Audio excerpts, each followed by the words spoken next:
Coronavirus, la pandemia. ¿Cuáles son los síntomas? ¿Cómo se transmite? ¿Qué puedo hacer para protegerme y prevenir la propagación de la enfermedad? Nuevo padecimiento que ha encendido las alarmas de los sistemas de salud.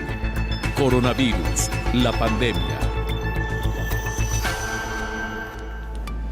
¿Qué tal? ¿Cómo le va? Qué gusto reencontrarnos en este espacio especial de Coronavirus, la pandemia. Hoy en nuestro último programa de la edición diaria. A partir de la próxima semana, usted tendrá oportunidad de seguirnos los jueves en este programa que se convierte a semanal y en el cual también estaremos acompañando con todas las novedades, todo lo que vaya surgiendo en torno a esta pandemia que, por cierto, parece no tener fin. Y es que en Europa continúan los retos y desafíos con un incremento sustancial en el número de casos y lamentablemente también en el número de muertes. Esta pandemia, que por cierto también ha afectado todos los aspectos del bienestar de las personas.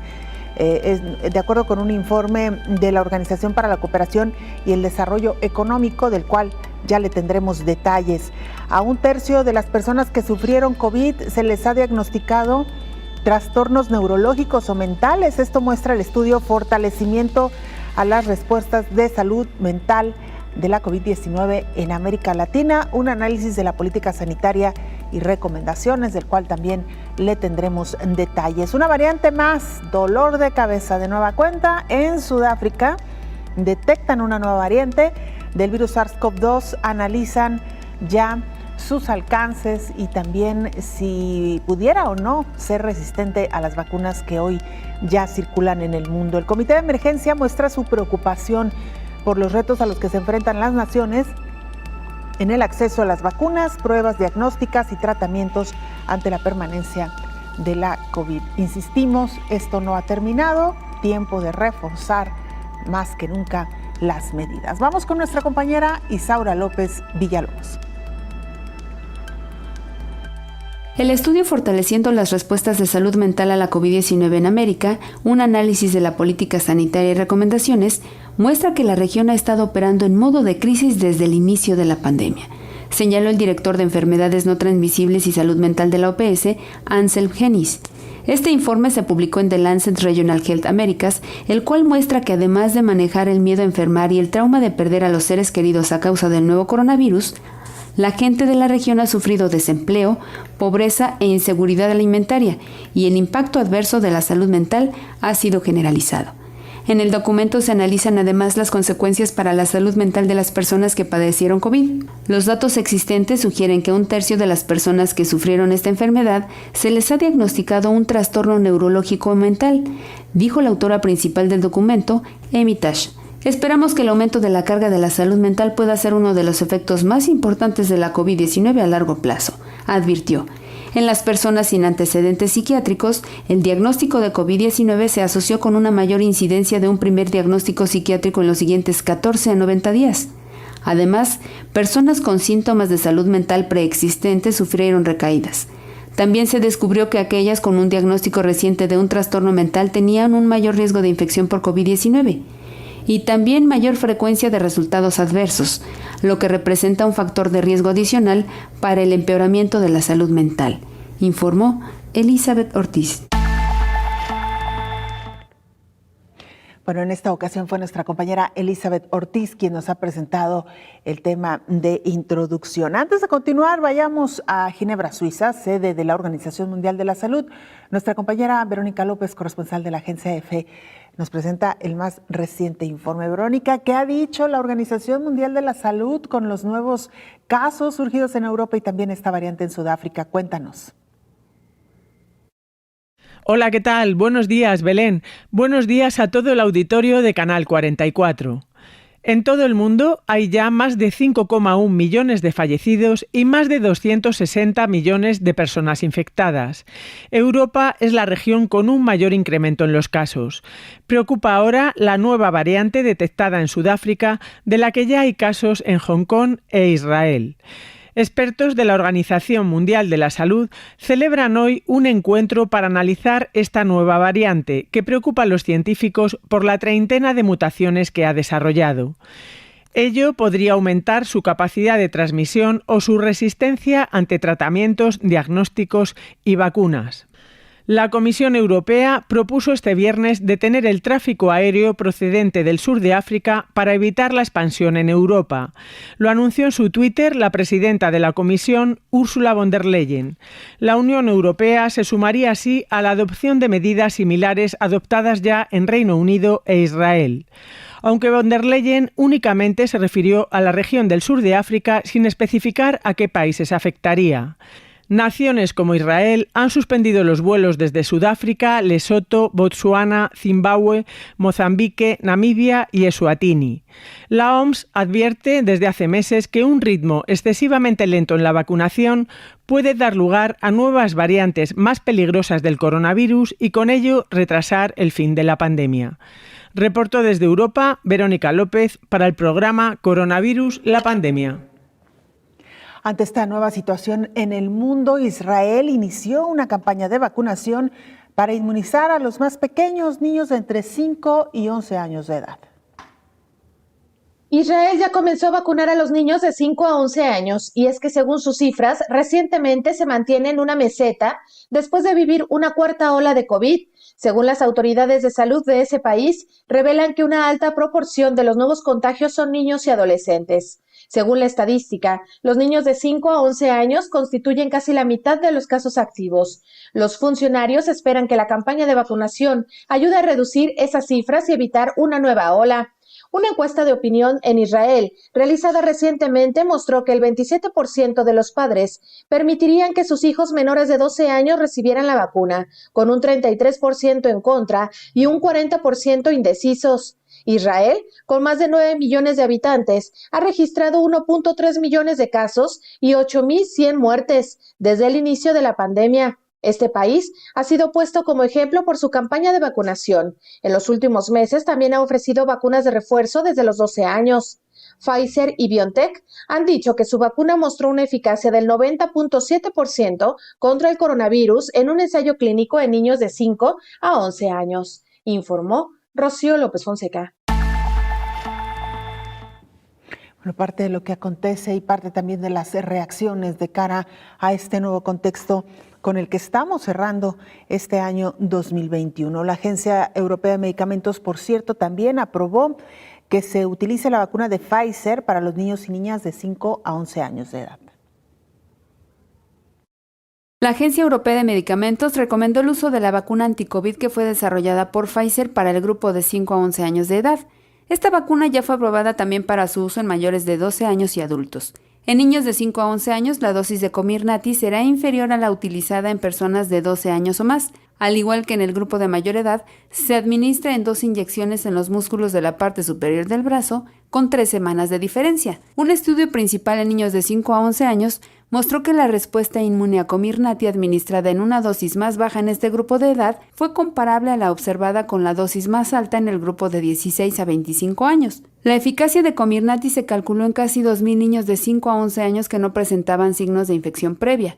Estos niños recibieron la vacuna o un placebo, es decir, una inyección ficticia. De los 1.305 niños que recibieron la vacuna, 3 desarrollaron COVID en comparación con 16 de los 663 niños que recibieron placebo. Esto significa en este estudio que la vacuna tuvo una efectividad del 90.7% en la prevención de COVID sintomático. Los efectos secundarios más comunes en los niños de 5 a 11 años son similares a los de las personas de 12 años o más. Incluyen dolor en el lugar de la inyección, cansancio, dolor de cabeza, enrojecimiento e hinchazón en el lugar de la inyección, dolor muscular y escalofríos. Estos efectos suelen ser leves o moderados y mejoran a los pocos días de la vacuna, informó Elizabeth Ortiz. Y bueno, el tema sigue siendo uno, las vacunas de refuerzo contra esta que parece ser una pandemia interminable. La Agencia Europea de Medicamentos autoriza la vacuna de Pfizer en niños de 5 a 11 años. El regulador europeo asegura que Pfizer tiene una eficacia del 90% en la prevención de la COVID. En Alemania, donde se ha alcanzado un nuevo pico de incidencias, se ha superado el umbral de las 100.000 muertes por coronavirus desde el inicio de la pandemia. El número de casos diarios roza los 76.000. Italia anuncia nuevas restricciones para los no vacunados y Francia anuncia la apertura de la dosis de refuerzo a todos los adultos mayores de 18 años, 5 meses después de la última inyección. En Eslovaquia, calles desiertas en su primer día de encierro y nuevas medidas contra la pandemia en República Checa y Países Bajos por la elevada tasa de transmisión.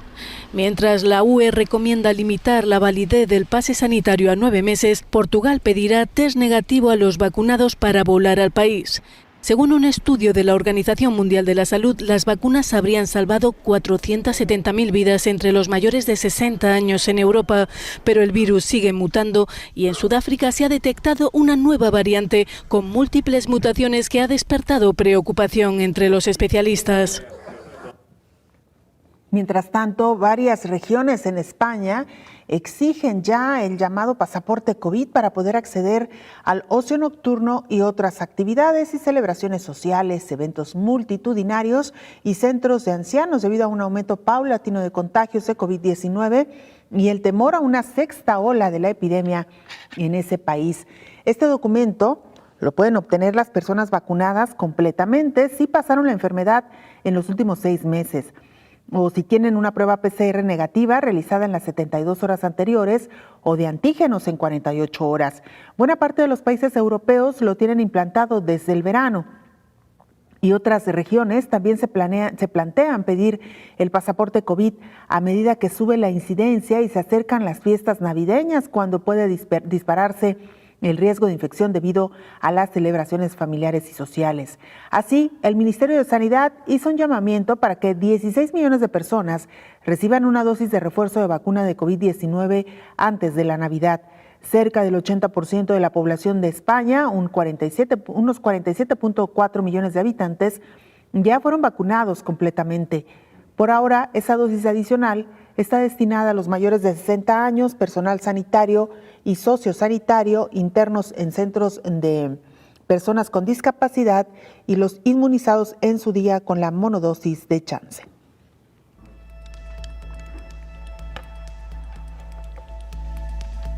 Vamos a hacer una pausa breve, regresamos con más información.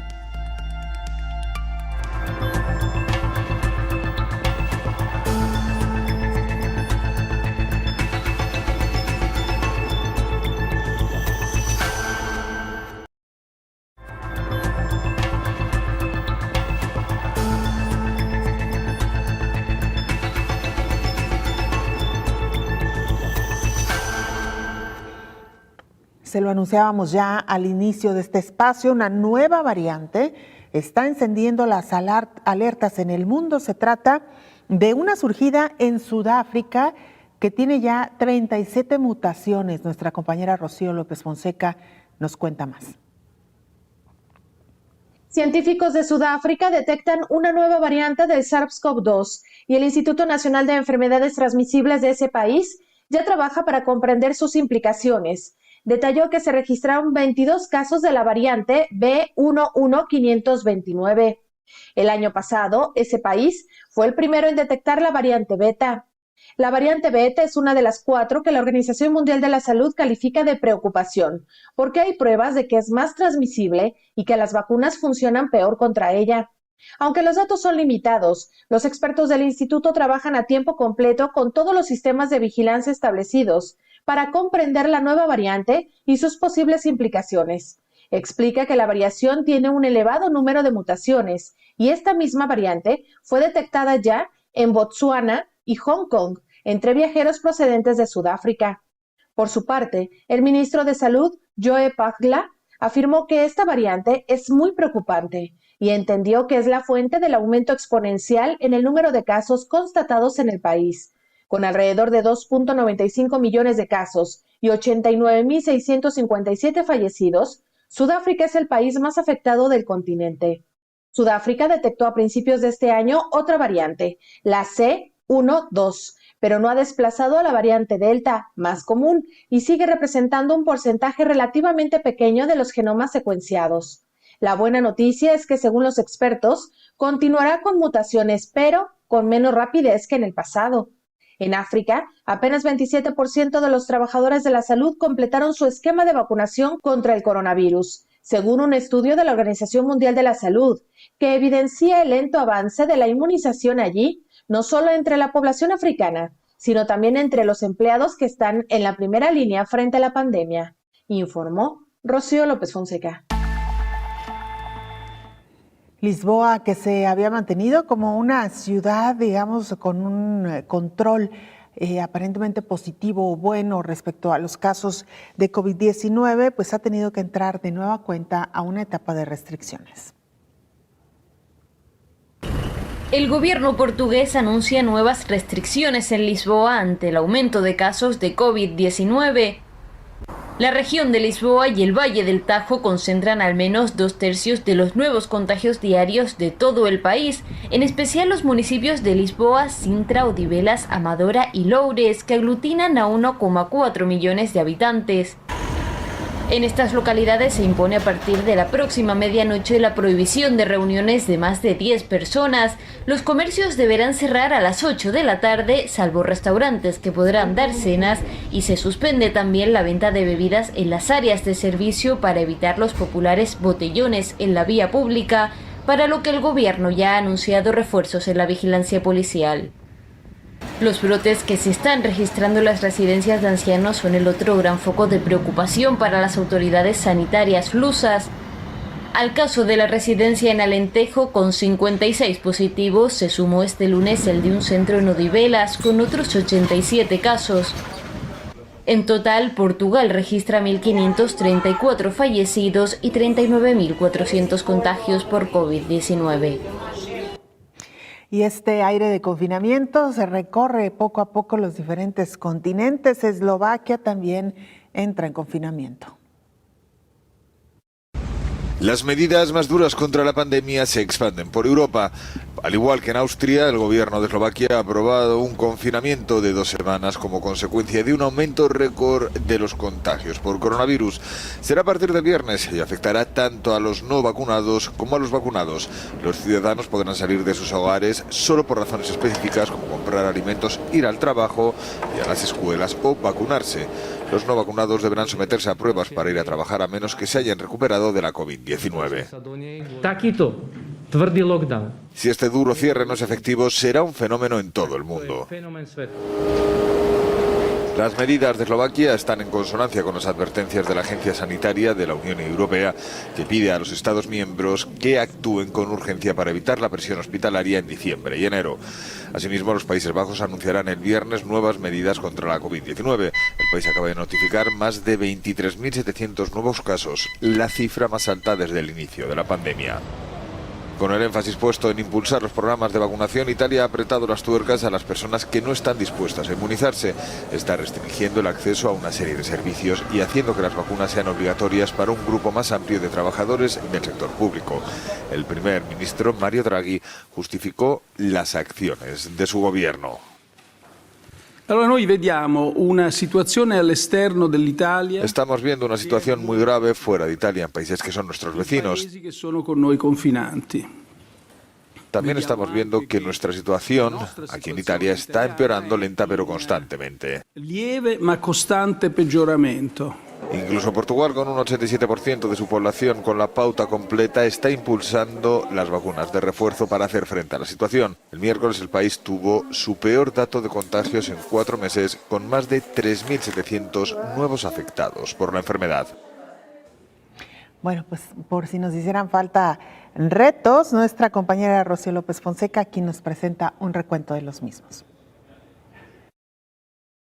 El Comité de Emergencias, convocada por la Organización Mundial de la Salud, expresó su preocupación por los retos a los que se enfrentan las diferentes regiones ante el paso y permanencia de la pandemia por la COVID. Preocupa sobremanera, explicaron en el comité, la región de África, para responder a la pandemia de COVID-19, en particular, el acceso a suficientes vacunas, pruebas diagnósticas y tratamientos, así como la recopilación, el análisis y la notificación de datos epidemiológicos y de laboratorio de calidad, incluidos los datos de secuenciación genómica, necesarios para monitorear la evolución de la pandemia de COVID-19. El comité instó a que la región y sus estados miembros dispongan de recursos, capacidades y apoyo técnico adecuados para reforzar sus esfuerzos de vigilancia y respuesta. El comité agradeció a la OMS su liderazgo en la coordinación de la respuesta mundial a la pandemia de COVID-19 y su continuo esfuerzo y apoyo a los estados partes en la presentación de información sobre la aplicación de las recomendaciones temporales. El comité destacó la necesidad de que la sede de la OMS, las oficinas regionales y las oficinas en los países sigan apoyando a los estados partes en la aplicación de las recomendaciones temporales y la presentación de informes al respecto. El comité reconoció la importancia de la coordinación continua por parte de la OMS de las agendas de investigación a corto, medio y largo plazo para abordar las lagunas de conocimiento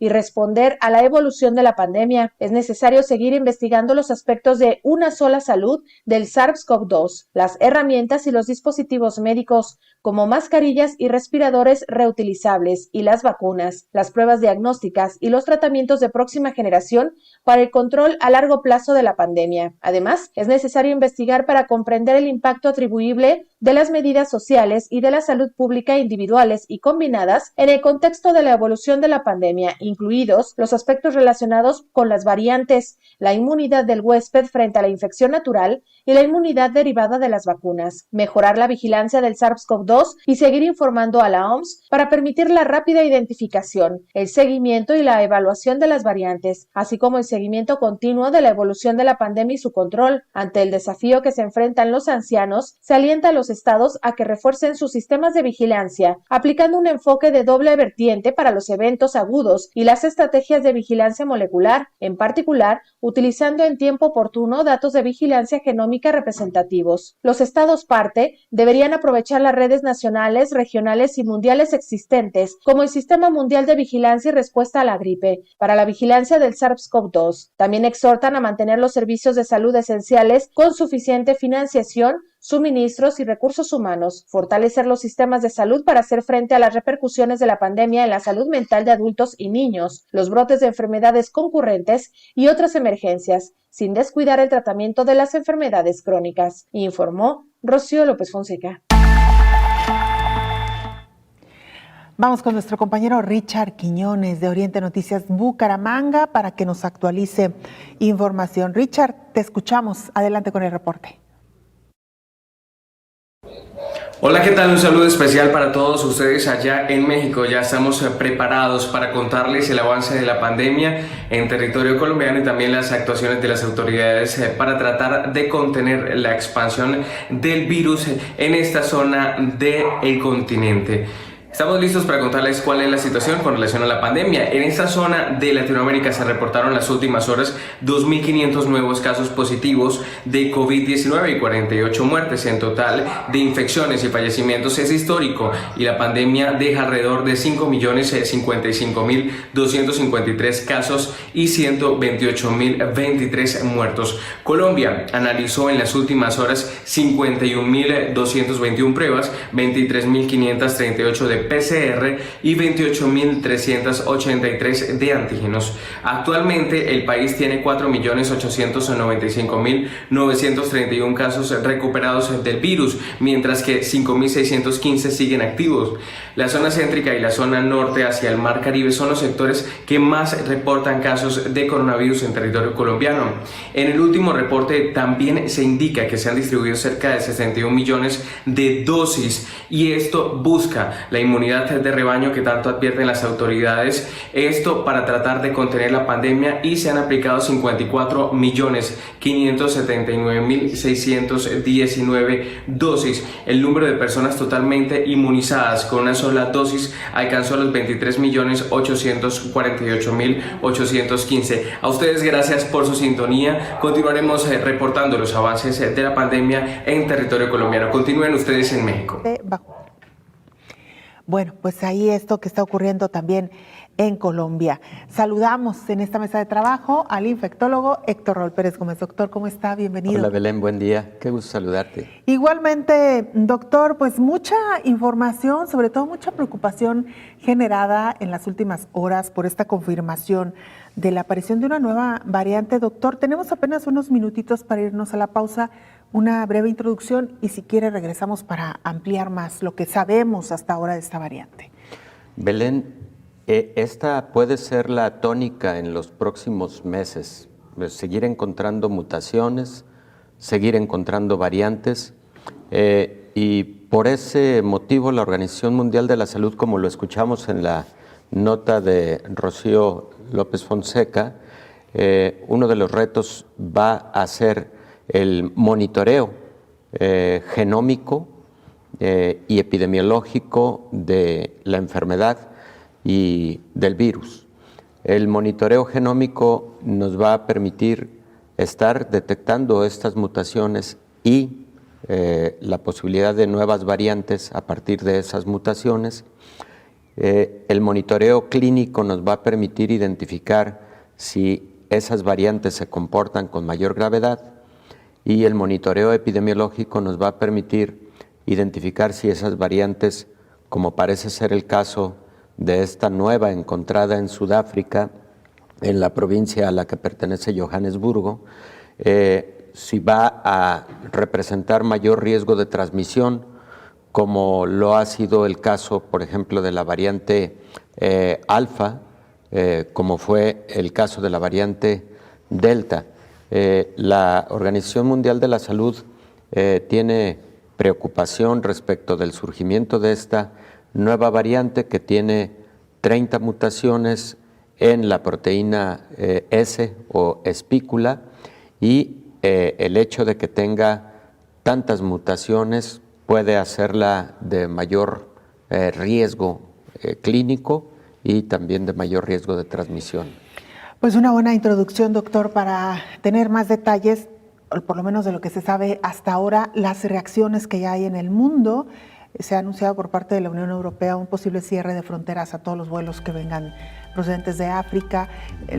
También hay quienes dicen que no es momento para tomar estas decisiones. Ni hay que decir que la caída de la bolsa en casi todos estos países europeos hoy abrieron con bajas, con caídas. Ellos van pues más adelante en su horario. En fin, muchas reacciones con las cuales regresaremos después de la pausa. Claro que sí, Belén. Una pausa, regresamos.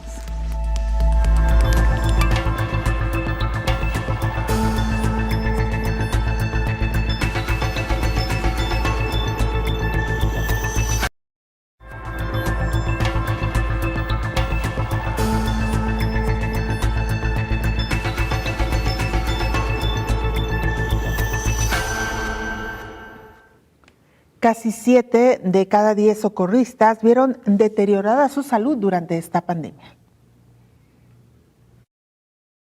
El secretario de Salud y Atención Social, Sajid Javid, del Reino Unido, refirió que el esclarecedor informe de Mind Blue Light Report revela cuán marcado ha sido este impacto y cómo casi 7 de cada 10 socorristas sienten que su salud mental se ha deteriorado como resultado de esta pandemia. Aunque ha tenido efectos devastadores, también ha habido algunos cambios para bien. Dijo, por ejemplo, que más personas se sienten capaces de hablar abiertamente sobre su salud mental. El informe de Mind mostró que, en comparación con 2015, el doble de personas que respondieron a emergencias dijeron que se sienten capaces de hablar abiertamente sobre sus problemas de salud mental o desafíos en el trabajo y que la gran mayoría que se ofrecieron para recibir apoyo lo encontraron útil. El Servicio Nacional de Salud creó 40 centros de salud mental y bienestar para el personal con el fin de asegurarse de que tengan un acceso rápido a los servicios de salud mental. Además, fueron activadas las líneas de ayuda y un servicio de texto las 24 horas, los 7 días de la semana exclusivamente para los colaboradores, informó Elizabeth Ortiz.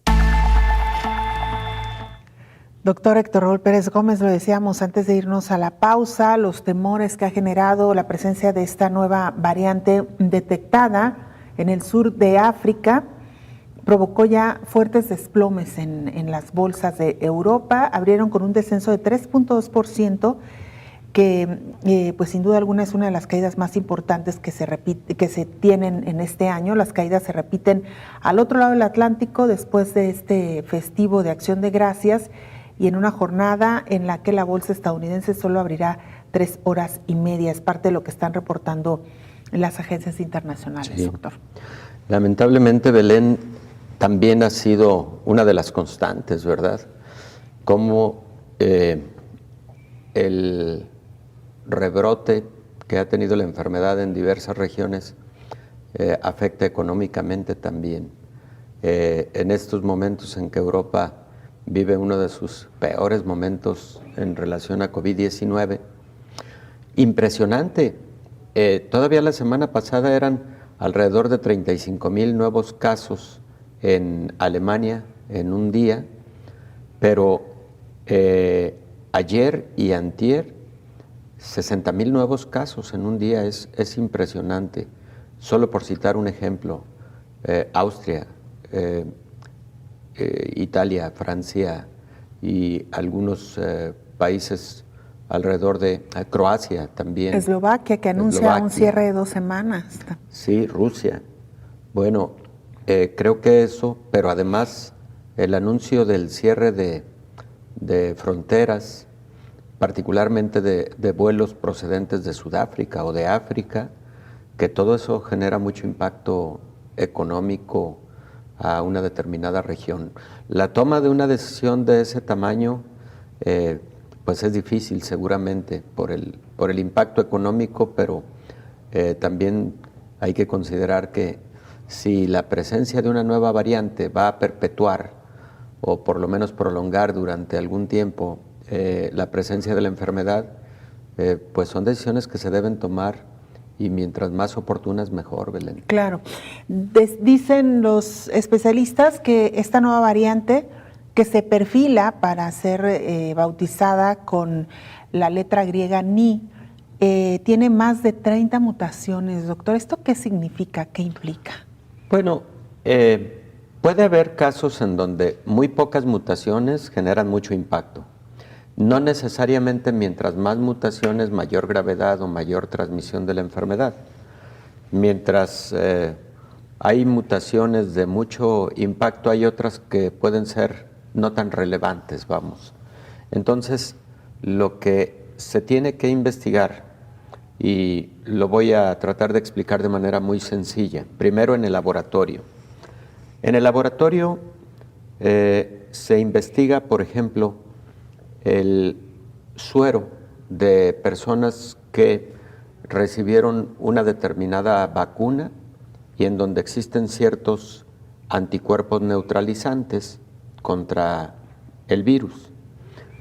Se genera una estrategia molecular para identificar cuál es la capacidad neutralizante de ese suero de alguien vacunado contra este virus, esta nueva variante. Y se compara con otras variantes y se compara con la cepa original. Se hace medición de algo que se llama índice de inhibición de crecimiento viral. Y ahí se obtienen los resultados de cuánto fue capaz este suero que contiene anticuerpos de inhibir a esta nueva variante. Esa es una forma de determinar que la vacuna en cuestión está funcionando adecuadamente contra esa variante. Pero, ¿qué tal que el resultado fuera de poca inhibición de ese virus, de esa carga viral en el laboratorio? Eso sería tremendo, sería muy preocupante, porque entonces estaríamos hablando de una alta posibilidad de evasión de esta nueva variante de la respuesta inmune generada por una vacuna. Eso es por un lado. Por otro lado, desde el punto de vista epidemiológico, lo que se estudia es, recuerdas, el número básico de reproducción. Es decir, una persona infectada con esta nueva variante, ¿a cuántas probablemente infectó? El número básico de reproducción de la cepa original de Wuhan era de 2.5. Entonces, cuando se estudió, por ejemplo, la británica, que es la cepa alfa o variante alfa, se encontró que esta tenía capacidad para generar infección hasta 2 veces más de lo que generaba la cepa original. Y la delta hasta 3 veces más capacidad de transmisión respecto de la cepa original. Entonces, eso es lo que también se estudia desde el punto de vista epidemiológico. Y lo que se estudia desde el punto de vista clínico es, ¿esta variante lleva a más personas al hospital? ¿Esta variante lleva a más personas a necesidad de intubación endotraqueal? ¿Esta variante lleva a más letalidad o a más mortalidad? Todo eso es lo que se tiene que estudiar de una determinada variante. En base a todo eso, la Organización Mundial de la Salud, recordemos que clasifica a las nuevas variantes que van surgiendo en 3 categorías. Una categoría es la variante de preocupación, que es la categoría más alta, preocupación. La otra categoría es la de variantes de interés.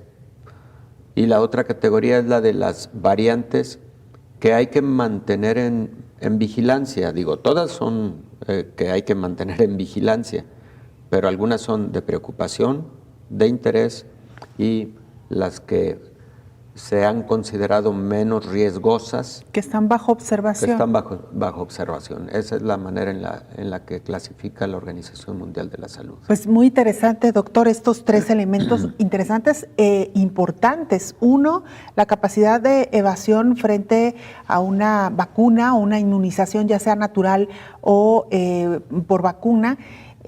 ¿A cuántas personas es capaz de infectar una persona que se ha contagiado con esa variante? Y lo que nos mencionaba, los síntomas, si son mucho más exacerbados, no. Incluso, doctor, si eventualmente alguna de estas variantes podría traer nuevos síntomas. Sí, también. Esa es parte del monitoreo clínico, efectivamente, Belén. Por ahora no hay síntomas, digamos, específicos de variante. La sintomatología sigue siendo similar en la mayor parte de las variantes. En alguna de ellas se ha sugerido mayor letalidad y mayor gravedad, como por ejemplo fue el caso de la variante alfa, la variante británica. En esa variante sí se determinó esa posibilidad. Claro. Pues, doctor, sin duda alguna no es una buena noticia, no es lo que quisiéramos escuchar. Claro.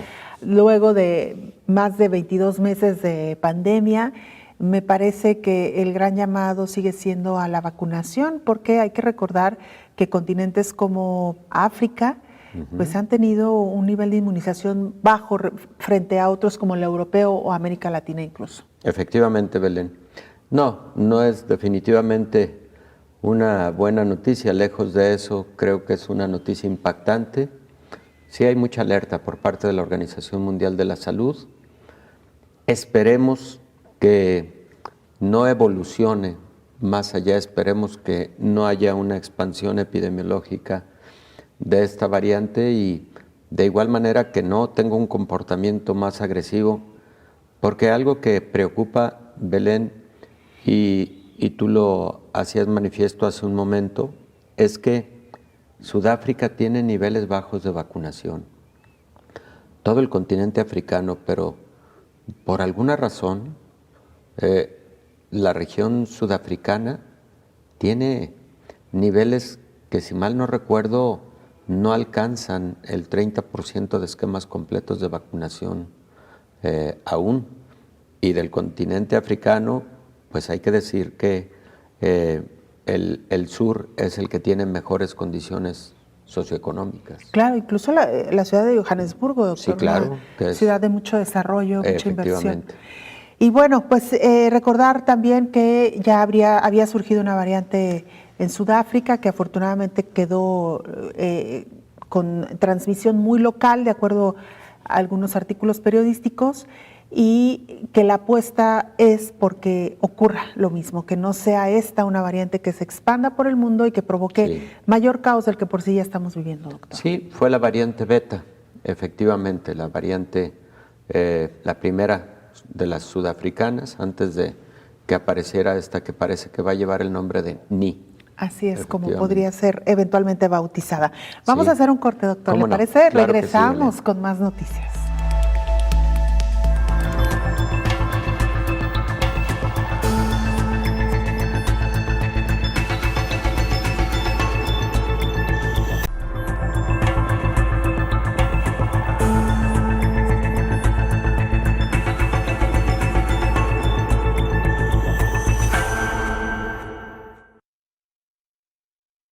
Los nuevos casos de COVID-19 en el mundo han disparado hasta el incremento en el número de muertes en 33 países.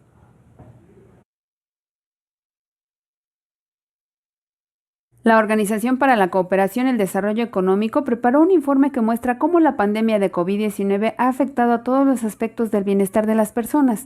No solo ha tenido efectos devastadores en la salud física y la mortalidad, sino que ha tenido consecuencias de gran alcance en la forma de vivir y trabajar.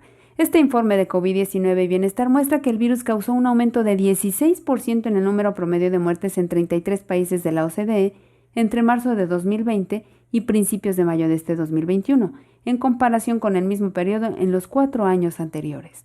La encuesta revela niveles crecientes de depresión o ansiedad y un sentimiento creciente entre muchas personas de soledad y de sentirse desconectado de la sociedad. Los adultos más jóvenes experimentaron algunas de las mayores disminuciones en salud mental, la conexión social y la satisfacción con la vida en 2020 y 2021, además de enfrentar la interrupción del trabajo y la inseguridad. El informe sostiene que a medida que los gobiernos pasan del apoyo de emergencia a estimular la recuperación, necesitan reenfocar su acción en lo que más importa para el bienestar de las personas. Y también enfatiza que las acciones para elevar los niveles de vida y la igualdad de oportunidades deben tener lugar en el contexto de la ecologización de la economía. Las crisis climáticas y de biodiversidad, como la pandemia, requieren una respuesta coordinada a través de las políticas públicas, informó Elizabeth Ortiz. Nos siguen llegando comentarios, doctor, opiniones de las personas que nos han seguido amablemente a lo largo de estos 22 meses de programa. Nos llega este comentario, dice: buenos días, un saludo a todos por su excelente programa. Lamento mucho que su transmisión ya no sea diaria. Gracias al doctor Héctor Raúl por sus explicaciones excelentes. 2 preguntas, ahora que sea semanal, lo podemos ver aquí. Sí, seguiremos por la señal de todos, por Canal 44. El programa continuará en su hora habitual a las 9 de la mañana para el horario mexicano y depende de la ciudad o del país donde usted nos ve, ahí podría haber alguna variación, pero se seguirá transmitiendo en su horario habitual solamente los jueves. Una pregunta al doctor Héctor Raúl: si no me ha dado COVID y ya estoy vacunada, y si me da COVID después de vacunada, ¿se generan más anticuerpos aparte de los que generó la vacuna? En la Ciudad de México, creo que se pegó mal el comentario, porque luego aquí retoma sobre los horarios en la Ciudad de México, en los canales 34.2 Mexiquense Noticias y Canal 22. Sí, es justamente, mira, viene su nombre, la señora Aurora Vázquez. Señora Aurora, sí, justo son por estos canales por los que uno de los canales por los que se ha estado transmitiendo coronavirus, la pandemia, sobre todo Canal 22, que es un canal nacional y que nos permite llegar a muchas ciudades del país. Entendemos que seguiremos en esas señales, solo que nada más los jueves. Magnífico programa, muy útil, toda la información e indispensable que continúen transmitiéndose. Excelente conducción, al igual que la participación del doctor Héctor Raúl. Ojalá tomen en cuenta las peticiones de que siga el programa. Este es otro comentario de Muchas Perla gracias. Chagaón Campa.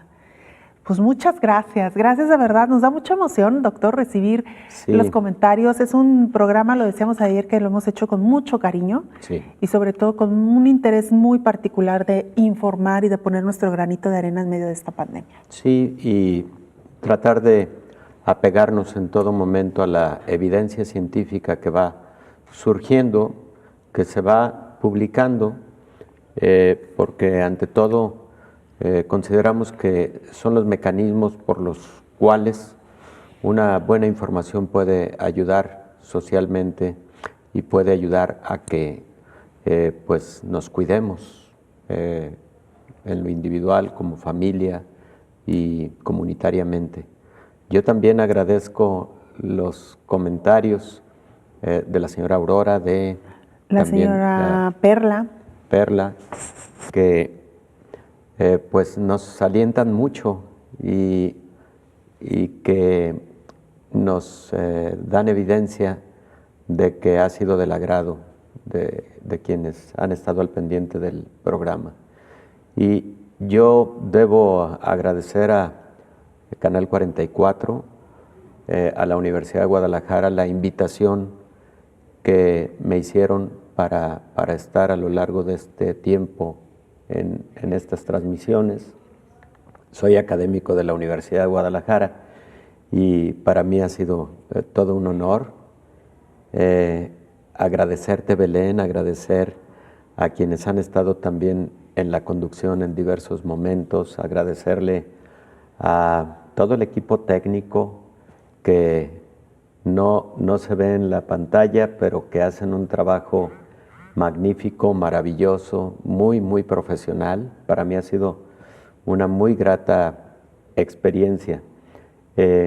Y agradecerle a la directiva del Canal 44, a la producción del programa. Estoy pues muy, muy conmovido por las muestras de afecto y particularmente también un poco nostálgico por la modalidad futura de estar presentes solamente una vez a la semana, pero seguramente que con mucho gusto, con el mismo con el que hemos estado a lo largo de este tiempo.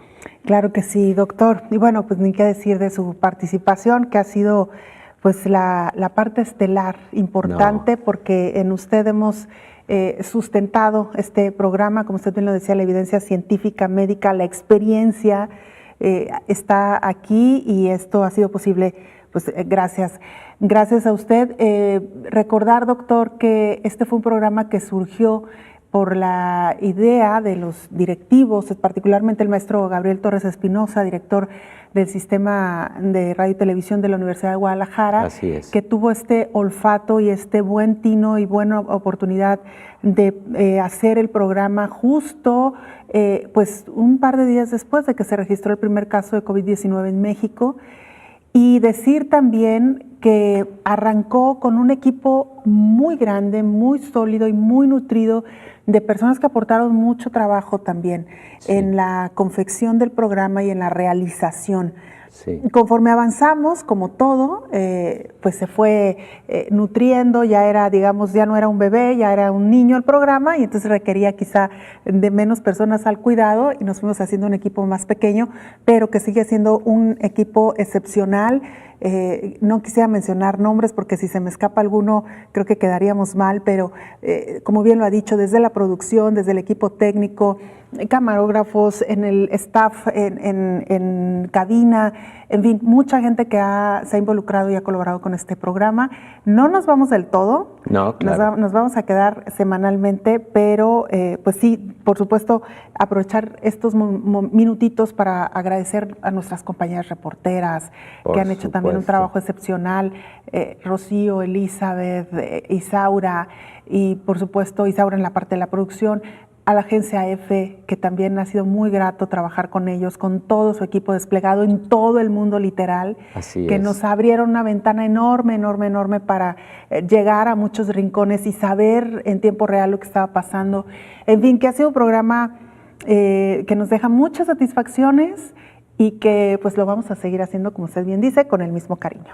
Las televisoras hermanas que han generado esta red de transmisión también, tanto en México como en América Latina, ¿verdad, Belén? Sí, efectivamente, nuestra gratitud para todos, para todas las que lo han hecho posible. Tiene toda la razón, doctor. Nuestra audiencia en varias ciudades de México, en América Latina, que también nos siguieron puntualmente y que esperamos que lo sigan haciendo. Nos llega un comentario más, doctor. Dice Georgina García Pacheco, quiero felicitarlos por el programa Coronavirus la Pandemia. Es el único programa que informa a profundidad lo que está pasando a nivel mundial y en México. Es por esta razón, sería adecuado que la transmisión diaria se mantuviera y no cada semana. Bueno, gracias. Doctor, muy brevemente, nos quedó pendiente la pregunta. Sí, cómo no. Le respondo. Las personas que han tenido COVID y que adicionalmente se vacunan generan una inmunidad más sólida, más robusta. Entiendo que la pregunta es en el sentido contrario. Me vacuné y luego tuve COVID. ¿Eso me va a generar una inmunidad más sólida? Es muy probable, pero como tal, en esa modalidad no está plenamente estudiado. Está plenamente estudiado al contrario, pero seguramente sí podrá tener mayor inmunidad porque cada que el organismo tiene contacto con el patógeno se puede robustecer la inmunidad. Ojo con esto, de ninguna manera es lo conveniente. Hay que protegernos para que no ocurran infecciones adicionales.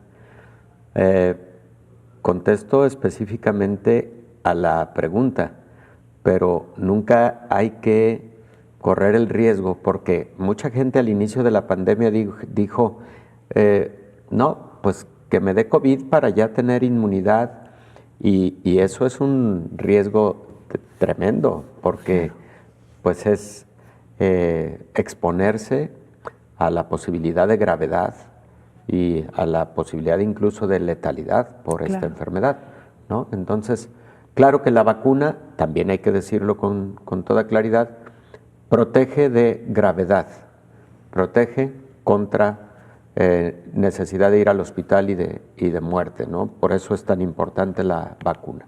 Sí, Aurora no nos cuenta cómo le fue en COVID-19 una vez vacunada. Esperamos que haya sido leve su enfermedad y que es muy probable también que haya generado un poquito más de inmunidad, además de la que ya tenía por vacuna, pero como bien dice doctor, a seguirnos cuidando, independientemente de cuántas vacunas tengamos, si ya nos dio o no nos dio COVID, la protección seguirá siendo la misma y la recomendación seguirá siendo la misma porque esto no se ha terminado y ahí están las cifras y aquí se lo hemos estado contando, doctor. Así es. Muchísimas gracias, gracias de verdad.